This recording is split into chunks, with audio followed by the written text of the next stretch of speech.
새벽 예배를 사도신경으로 시작하겠습니다. 나는 전능하신 아버지 하나님 천지의 창조주를 믿습니다. 나는 그의 유일하신 아들 우리 주 예수 그리스도를 믿습니다. 그는 성령으로 잉태되어 동정녀 마리아에게서 나시고 본디오 빌라도에게 고난을 받아 십자가에 못 박혀 죽으시고 장사된 지 사흘 만에 죽은 자 가운데서 다시 살아나셨으며 하늘에 오르시어 전능하신 아버지 하나님 우편에 앉아 계시다가 거기로부터 살아있는 자와 죽은 자를 심판하러 오십니다. 나는 성령을 믿으며 거룩한 공교회와 성도의 교제와 죄를 용서받는 것과 몸의 부활과 영생을 믿습니다. 아멘. 우리 찬송가 520장을 함께 찬양하겠습니다.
하신 대로 이룰 것이니 누구든지 언약받을 수 있네. 받은 사람에게 생명이로다.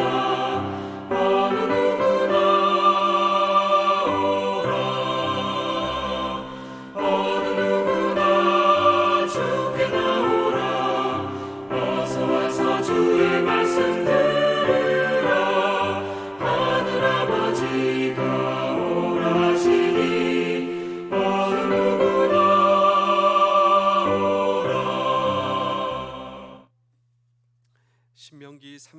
32장 15절의 말씀입니다. 그런데 여수론이 기름짐에 발로 찼도다. 내가 살찌고 비대하고 윤택함에 자기를 지으신 하나님을 버리고 자기를 구원하신 반석을 없인 여깃도다. 아멘. 좋은 책 가운데 죽을 때 후회하는 25가지라고 하는 좋은 책이 있습니다. 이 책은 호스피스 전문의가 죽어가는 1000명의 사람들을 이렇게 호스피스 사역을 하며 섬기는 가운데 죽어가는 사람들에게는 공통된 후회가 있더라, 이것을 발견하게 된 것입니다. 여러분, 사람이 죽어갈 때 무엇을 가장 후회할까요? 첫 번째가 사랑하는 사람에게 고맙다 말하지 못한 것. 그래서 소중하고 사랑하는 사람들에게 고맙다고 많이 말씀을 하십시오. 후회를 남기지 않기 위해서죠. 두 번째 공통된 후회가 내가 진짜 하고 싶은 일을 했더라면 이것을 죽음 앞에서 후회한다라고 하는 것입니다. 그래서 정말 하고 싶은 일을 하십시오. 후회를 남기지 않기 위해서입니다. 세 번째, 이 세 번째가 바로 조금만 더 겸손했더라면, 내가 조금만 더 겸손했더라면. 그래서 불러주신 우리의 삶의 현장, 또 사역의 현장에서 겸손하십시오. 왜냐하면 후회를 남기지 않기 위해서입니다. 이 겸손이 얼마나 중요한지 모르겠습니다. 그래서 성경은 이 겸손에 대해서 이런 말씀을 주고 있습니다. 우리 야고보서 4장 6절입니다. 그러나 더욱 큰 은혜를 주시나니 그러므로 하나님이 교만한 자를 물리치시고 겸손한 자에게 은혜를 주신다 하였느니라. 자, 하나님은 누구를 물리치신다고요? 예, 교만한 자를 물리치시고 그리고 겸손한 자에게 은혜를 주시는 하나님. 그래서 유명한 성자 이 성 어거스틴이 이런 말을 했습니다. 신앙의 기본이 무엇인가? 세 개다. 첫 번째로 겸손이요, 두 번째로 겸손이요, 세 번째도 겸손이다. 그렇습니다. 신앙이란 무엇인가? 우리가 겸손한 것입니다. 우리 베드로전서 5장 6절입니다. 그러므로 하나님의 능하신 손 아래에서 겸손하라. 때가 되면 너희를 높이시리라. 이 겸손은 하나님의 성품이다 라고 하는 사실을 알고 계십니까? 그래서 사람이 겸손하기가 어렵습니다. 교만은 타락한 인간의 본성이요, 그래서 인간이 타락하기란, 인간이 겸손하지 않고 교만하기란 너무 쉽습니다. 훈련할 필요가 없습니다. 인간은 가만히 내버려 두면 자연스럽게 교만합니다. 그런데 이 교만을 잘라내지 못하면 패망의 선봉이 되는 것입니다. 우리가 오늘도 추구해야 할 겸손, 이것은 하나님의 성품인 까닭에 배워가야 한다라고 하는 것입니다. 그런데 오늘 이 성경을 보니 정확하게 교만한 인생이 우리에게 소개되고 있는데, 그런 의미로 신명기 32장 15절입니다. 그런데 여수론이 기름짐에 발로 찼도다. 내가 살찌고 비대하고 윤택함에 자기를 지으신 하나님을 버리고 자기를 구원하신 반석을 없인 여겼도다. 자, 여기 보시면 여수론이 기름짐에 발로 찼도다, 이런 말씀이 나옵니다. 도대체 이 여수론이 누구냐?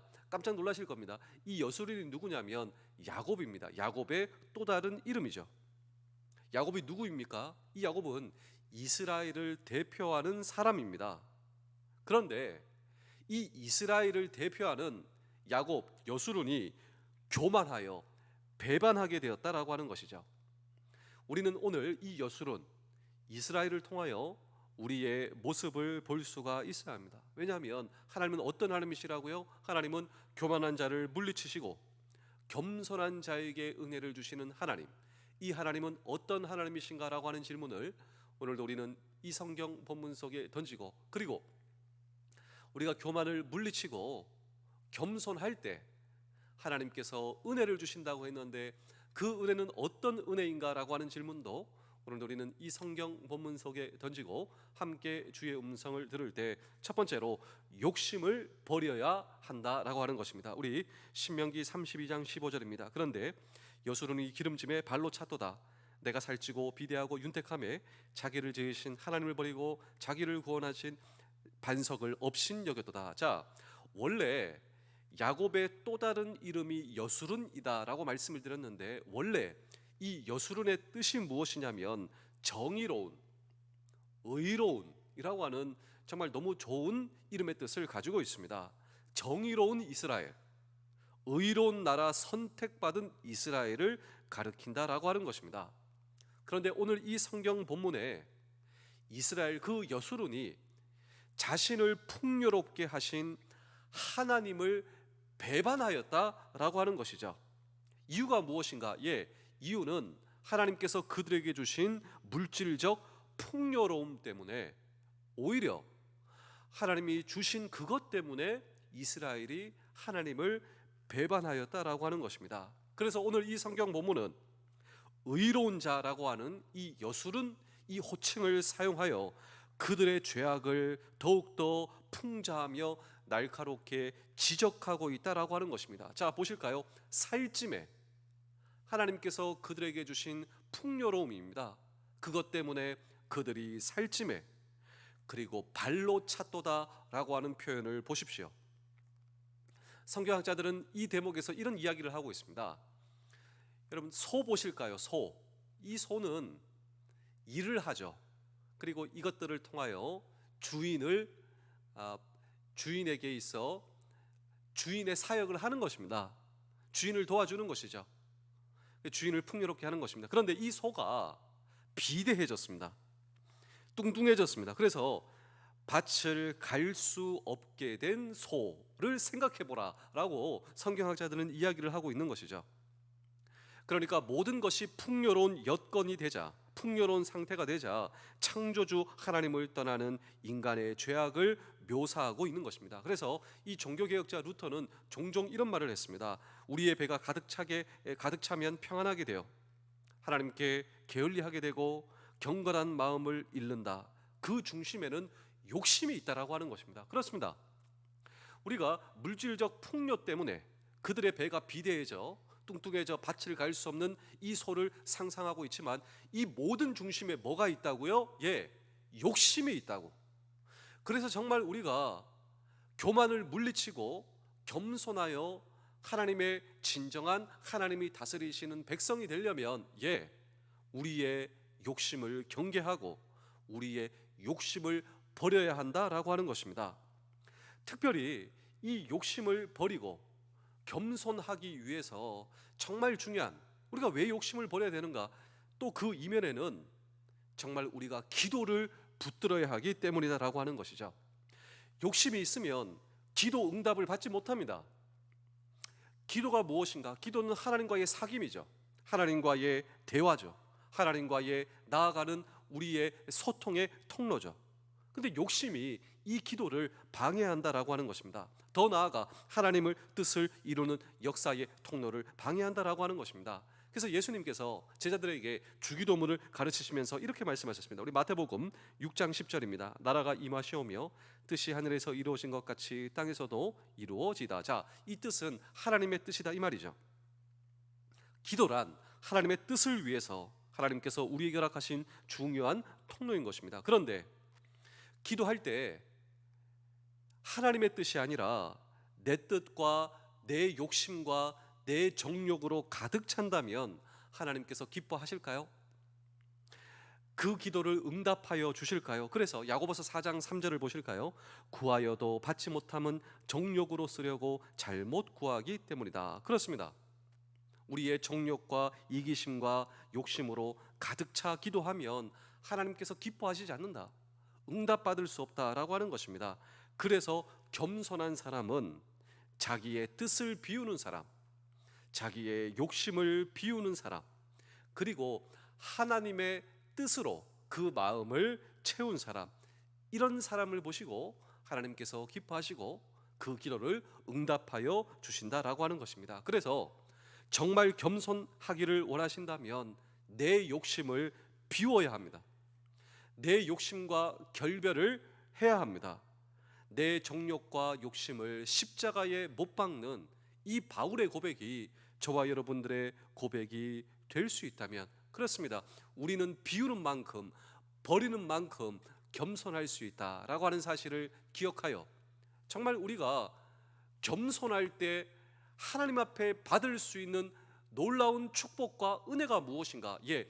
기도 응답의 축복을 평생 받으시는 우리 모두 되실 수 있기를 주의 이름으로 축복합니다. 두 번째로 마귀를 대적해야 합니다. 우리 신명기 32장 16절 17절입니다. 그들이 다른 신으로 그의 질투를 일으키며 가증한 것으로 그의 진노를 격발하였도다. 그들은 하나님께 제사하지 아니하고 귀신들에게 하였으니 곧 그들이 알지 못하는 신들, 근래에 들어온 새로운 신들, 너희의 조상들이 두려워하지 아니하던 것들이로라. 자, 이 말씀을 보시면요, 기가 막히죠. 왜냐하면 이스라엘은, 여수로는 자기들을 지으신 하나님을 버리고 하나님께 드려야 할 섬김을 다른 신들에게 드렸다라고 하는 표현이 오늘 이 성경 본문에 나오고 있는 것입니다. 그런데 기가 막히다라고 표현 드린 것은 다른 신들, 이 신들은 이스라엘에게 어떤 것도 해준 것이 없었다라고 하는 것입니다. 여러분, 이것보다 더 이상하고 괴상한 일이 어디에 있겠습니까? 이스라엘이 지금 우상 숭배를 하고 있어요. 신들을 섬기고 있는데 이 신들은 이스라엘에게 해준 것이 아무것도 없단 말이죠. 그리고 할 수 있는 것이라고는 아무것도 없었다 이 말이죠. 그 우상, 이스라엘이 지금 섬기고 있는 그 우상은 그 이스라엘의 공상의 산물이자 그들의 손으로 만든 작품을 그들이 섬기고 있었고, 이 모든 배후와 이면에는 마귀가 있었다라고 하는 것입니다. 이 마귀가 이스라엘의 불행을 목표로 작업을 한 것이고, 자, 하나님 입장에서는 이 모든 것이 얼마나 큰 모욕이었을까라고 하는 것입니다. 이 대목을 오늘 성경은 오늘 지적을 하고 있는 거예요. 우리 신명기 32장 18절입니다. 너를 낳은 반석을 내가 상관하지 아니하고 너를 내신 하나님을 내가 잊었도다. 자, 그런 행위가 하나님을 망각하는 행위, 하나님을 반역하는 행위였다. 우상을 섬기고 그리고 이 모든 배후에 이것을 조종하고 있었던 마귀. 그래서 여러분, 마귀가 하는 일이 있습니다. 그것은 오늘 저와 여러분 안에 욕심을 충동하는 일. 누가 우리의 욕심을 충동한단 말입니까? 누가 우리의 이기심을 부채질한단 말입니까? 그래서 우리를 교만하게 만드는 영이 있다. 이것이 바로 성경의 말씀입니다. 마귀는 욕심의 영이고 그래서 우리를 교만하게 만든다라고 하는 것이죠. 그래서 우상을 섬기게 만들고 하나님을 잊게 만들고, 우상은 우리에게 해준 일이 없다. 하나님, 우리의 창조자, 지금까지 인도하신 하나님을 망각하게 만든다. 우리 야고보서 4장 6절입니다. 그러나 더 큰 은혜를 주시나니 그러므로 하나님이 교만한 자를 물리치시고 겸손한 자에게 은혜를 주신다 하였느니라. 자, 하나님께서 왜 교만한 자를 물리치시는 줄 아십니까? 그것은 교만한 자 그 배후에 역사하는 그 마귀의 영이 있기 때문이다. 교만한 자의 배후에 교만의 영이 있기 때문이다. 그래서 하나님께서는 마귀를 대적하신다. 그래서 오늘 저와 여러분들은 욕심의 영, 이 마귀를 오늘 저와 여러분들은 대적하지 아니하면 하나님이 기뻐하시는 사람, 그리고 겸손한 사람이 될 수 없다라고 하는 사실을 저와 여러분 기억하셔야 합니다. 성경은 마귀의 궁극적 야심에 대해서 우리에게 경계하라라고 가르치고 있는데, 여러분, 마귀의 궁극적 야심이 무엇일까요? 그것은 우리가 하나님 중심으로 하나님의 인도하심을 받고 성령의 인도하심을 받는 이 놀라운 축복에서 하나님 중심으로, 하나님 중심에서 내 중심으로 살기를 이 마귀가 궁극적 목표로 삼고 있다라고 하는 사실을 저와 여러분 알고 계십니까? 그래서 마귀 그 스스로가 한 일이 무엇입니까? 하나님과 맞먹을 만큼 내가 높아질 수 있다. 아니, 내가 하나님이 될 수 있다. 이러한 이 마귀의 그 행태가 우리로 하여금 이어질 수 있도록, 선악과에서 선악과를 먹으면 내가 하나님처럼 될 수 있어. 아니, 내가 하나님이 될 거야. 아담이 정말 그렇게 생각하게 된 것입니다. 그 배후에는 마귀가 조종한 것이죠. 하나님 중심에서 내 중심으로. 그런데 이 아담의 비극이 오늘 저와 여러분의 비극이 될 수 있다라고 하는 사실, 그것이 무엇입니까? 나를 창조하신 하나님을 배제하고 하나님을 잊고 나와 전혀 상관없는 이 세상에 취해서 하나님을 잊어버리고 그리고 내 중심대로 살 거야. 이것이 바로 교만 아닙니까? 그래서 하나님은 교만을 물리치시고 겸손한 자에게 은혜를 주신다. 오늘 우리가 살고 있는 이 시대의 가장 보편적 이념이 무엇이라고 생각하시나요? 많은 사람들은 민주주의가 아닙니까? 자본주의가 아닙니까? 여러분, 저는 그것보다도 이 시대를 사로잡고 있는 보편적 이념은 자기 중심주의다. 나도 모르게 내 속에서 이기심이 충돌할 때마다, 충동질할 때마다 나를 향해 일깨우는 경보장치가 저는 그래서 필요하다고 생각하는데요. 그 경보장치가 무엇이냐면요, 마귀야 물러가라. 내가 나에게 이렇게 얘기하는 것입니다. 내 안에서 내 이기심이 충돌하고, 여러분, 이 성령의 이끄심과 내 안의 욕심이 충돌할 때마다 내 중심, 내 인생의 주인은 하나님이세요. 그런데 내가 올라갈 때마다 마귀야 물러가라. 우리 야고보서 4장 7절입니다. 그런즉 너희는 하나님께 복종할지어다. 마귀를 대적하라. 그리하면 너희를 피하리라. 마귀를 대적하라고. 마귀야 떠나가라. 마귀야 떠나가라. 내가 내 스스로에게 이렇게 경보장치를 일깨울 수 있어야 한다라고 하는 것입니다. 하나님의 창조주 되심을 알 때 우리가 겸손할 수가 있기 때문입니다. 마귀를 대적할 수 있을 때 창조주 하나님이 나의 주인이 되시기 때문입니다. 야고보서 4장 10절입니다. 주 앞에서 낮추라. 그리하면 주께서 너희를 높이시리라. 어떻게 사람이 자기를 낮출 수가 있습니까? 예, 창조주 하나님이 나에게 있어. 창조주 하나님이 되셔야 하는 것입니다. 내가 그 하나님을 높일 때, 그분이 내 인생의 주인이 될 때 진정으로 겸손할 수 있습니다. 하나님은 교만한 자를 물리치시고 겸손한 자에게 은혜를 주시는 이 겸손의 은혜가 오늘 저와 여러분들의 남은 평생, 오늘 저와 여러분들의 은혜 되실 수 있기를 주의 이름으로 축복합니다. 마지막으로 하나님을 가까이 하셔야 됩니다. 우리 신명기 32장 26절입니다. 내가 그들을 흩어서 사람들 사이에서 그들에 대한 기억이 끊어지게 하리라 하였으나, 자, 교만한 이스라엘 백성들에게 마땅한 대접은 무엇이었을까요? 예, 심판이지 않겠습니까? 근데 26절부터 그 심판을 돌이키시는 하나님이 나옵니다. 하나님께서 이스라엘에 대해서 그 교만 그리고 심판해야 할 하나님의 기억을 삭제하셨다. 이것을 통하여 우리의 모습을 보실 수가 있어야 합니다. 우리는 원래 교만합니다. 하나님 앞에 절대로 겸손할 수 없어요. 이러한 우리에게 마땅한 대접은 심판입니다. 죽음입니다. 멸망입니다. 그런데 이러한 우리에게 예수 그리스도의 보혈의 공로로 내가 그분을 믿게 하시고 그분의 예수 그리스도의 보혈의 피를 신뢰하게 하시고, 그러한 저와 여러분들을 보시고 하나님께서 우리를 의롭다 해주셔요. 의롭다, 우리를. 이 의롭다는 한 번도 죄짓지 않는 것처럼 하나님께서는 우리를 봐주신다라고 하는 것이, 하나님은 우리를 겸손하게 봐주신다라고 하는 것입니다. 겸손한 자에게 은혜를 주신다라고 하는 것입니다. 그런 사람은 하나님께 나아올 수가 있습니다. 하나님을 가까이 할 수가 있다라고 하는 것이죠. 우리가 정말 겸손하여 하나님께 가까이 나아올 때 우리는 하나님의 임재를 경험하게 됩니다. 그리고 더더욱 겸손하지 못하고 거룩하지 못한 누추하고 비참한 내 스스로를 발견하게 된다라고 하는 것입니다. 하나님 앞에 나올 때. 여러분, 이사야의 고백을 한번 들어보실까요? 그가 성전에 나와 하나님의 영광을 경험하고 하나님의 임재를 경험했을 때 하나님께서 지금 내 앞에 계시다. 그분 앞에 섰을 때 오히려 더러운 내 자신을 발견하게 된다라고 하는 것입니다. 우리 이사야 6장 5절입니다. 그때에 내가 말하되 화로다 나여 망하게 되었도다. 나는 입술이 부정한 사람이요 나는 입술이 부정한 백성 중에 거주하며 만군의 여호와이신 왕을 배었음이로다 하였더라. 자, 더러운 내 자신을 발견하게 된다라고 하는 것입니다. 신약에서 이 베드로가 예수님을 통하여 밤새 노력했지만 고기 하나 잡지 못했습니다. 허탈한 밤이 지나가고 주님을 만나 주님께서 이렇게 말씀하시죠. 깊은데 그물을 내리라. 정말 그렇게 해봤습니다.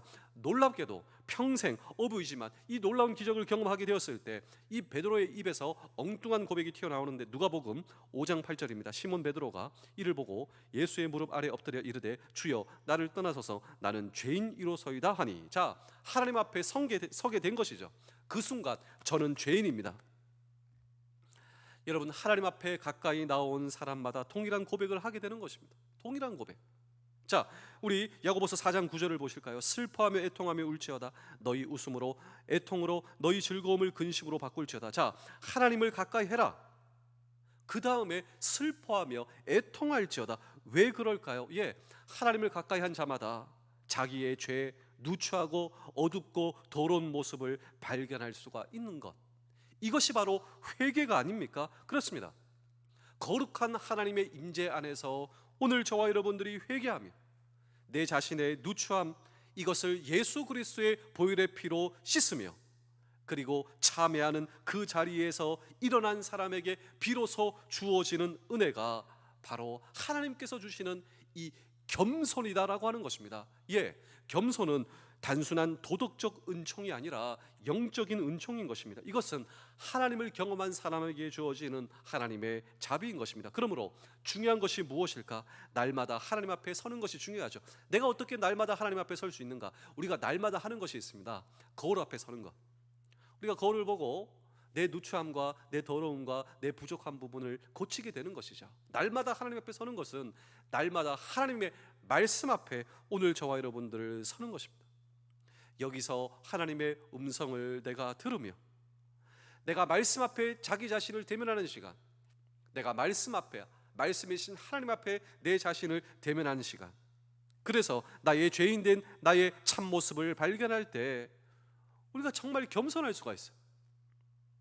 내 실제를 알고 죄인됨을 알기에 언제 어디서나 겸손해야 하며, 이것이 바로 그리스도인이다라고 하는 것입니다. 제가 마지막으로 한 편의 짧은 시를 여러분께 한번 읽어드리고 오늘 설교를 마치겠습니다.